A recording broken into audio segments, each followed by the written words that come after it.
and I simply remove the telephone jack and plug it into this box here, the modem. I then take another wire from the modem and plug it in where the telephone was. I can then switch on the modem. It's now telling me to phone up the main Prestel computer. So it's a very simple connection to make. Extremely simple. I'm now waiting for the computer to answer me. And things are starting to happen. Things are starting to happen. Why did you buy a computer? Well, I was very interested in the new technology and didn't want to be left behind. I don't think it's only for the youngsters at school now. I think us older ones will have to learn a lot about it. What is Internet anyway?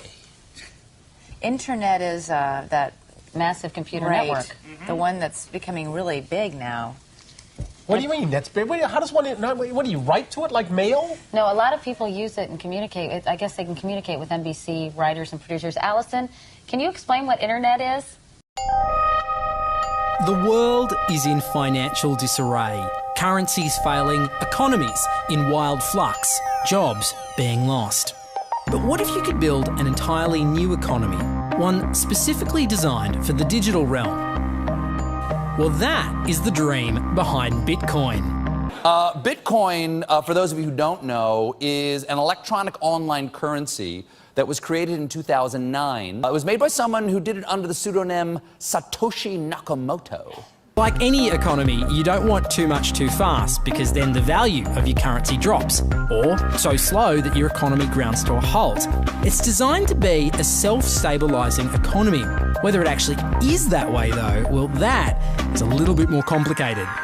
Because some people have said, hey, Bitcoin is the answer to those problems. Are you a believer? Well, Bitcoin is exciting because it shows how cheap it can be. Bitcoin is better than currency in that you don't have to be physically in the same place. And, of course, for large transactions, currency can get pretty inconvenient. And what is Bitcoin? Bitcoin is a currency on the internet. I sent 100 euros worth of Bitcoin from here in Tokyo directly to you guys through this camera, through the network, through the TV, right into your home. If I had tried to do that, send you the money with a traditional bank, it would have taken several days and probably cost 30 euros. I just did it right now with Bitcoin instantly, basically for free, and didn't have to ask anybody for permission. I didn't need a bank, I didn't need a government, I didn't need anybody. I just needed myself and you and our smartphones to do it. That's the power of Bitcoin. Wall Street is fraud, America is fraud, the world is fraud, banks are fraud, central banks are fraud. We live in an era of fraud. It's all based on fraud, and they get a percentage of the fraud. That's the business model. To suggest that there is any moral or ethical aspect to anything that's going on now is to be completely naive about the fact that we live in an era dominated by financial terrorists, jihadis of banking. They're here to kill you and themselves. They believe in an ideology, not the Quran, but Adam Smith, that they completely misread and interpret as something to justify their blowing themselves up. Janet Yellen's a terrorist! Mario Draghi's a terrorist! The Central Bank of Japan is a terrorist! These are the real terrorists! Funds received. This community is switching to what they think is a better monetary system. A system in which banks are no longer needed because payments could be made directly from one person to another. Bitcoin is fundamentally different because in Bitcoin, you don't owe anyone anything and no one owes you anything. It is not a system based on debt. It is a system based on ownership. And no one can censor it, no one can seize it, no one can freeze it. It's November the 2nd, 2008, just 6 weeks after the Lehman Brothers collapse. And all over the world, there are panicked debates about how to save the banks. Then, on a little visited web forum for cryptographers, a document appears in which a completely new monetary system is proposed. The visionary author calls himself Satoshi Nakamoto.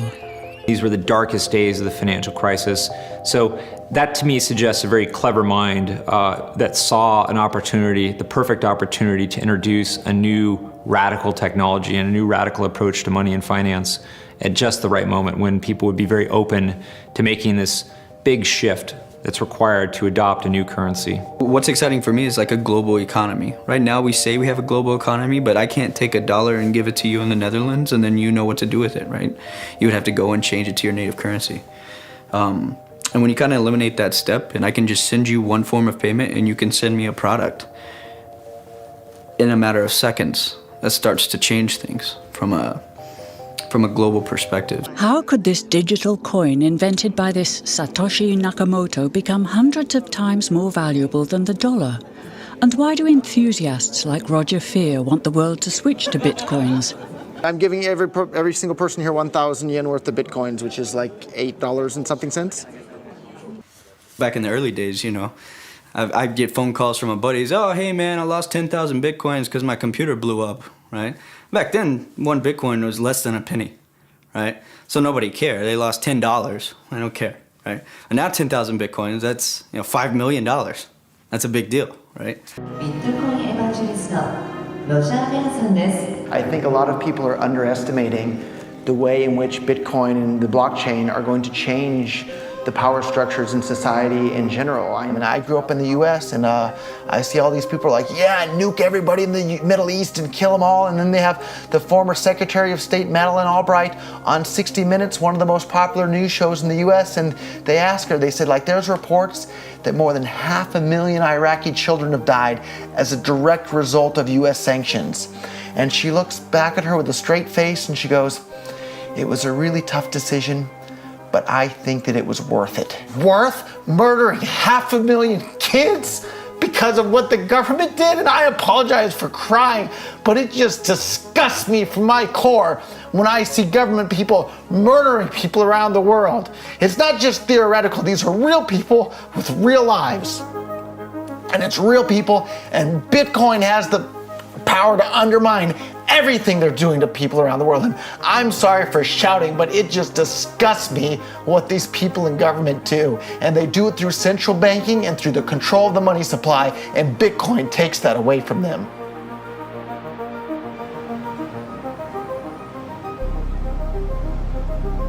You can buy Bitcoin at the Shell station. Check it out. Good. Got $2. Hit finish. Oh. $2 Bitcoin. Just like that. From this machine.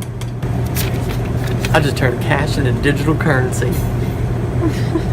So thinking that it's too late to get involved in Bitcoin is like thinking it's too late to get involved with the internet or too late to get involved with using a cell phone. Like, it's not too late to get involved in Bitcoin. If Bitcoin becomes really popular all over the world, Bitcoins are going to have to be worth at least tens of thousands of dollars a Bitcoin, if not hundreds of thousands of dollars per Bitcoin. So thinking it's too late to get involved with Bitcoin is like thinking it's too late to get involved with using the internet. Of course not. Like, it's ubiquitous in our lives, and Bitcoin's going to become ubiquitous in our lives as well.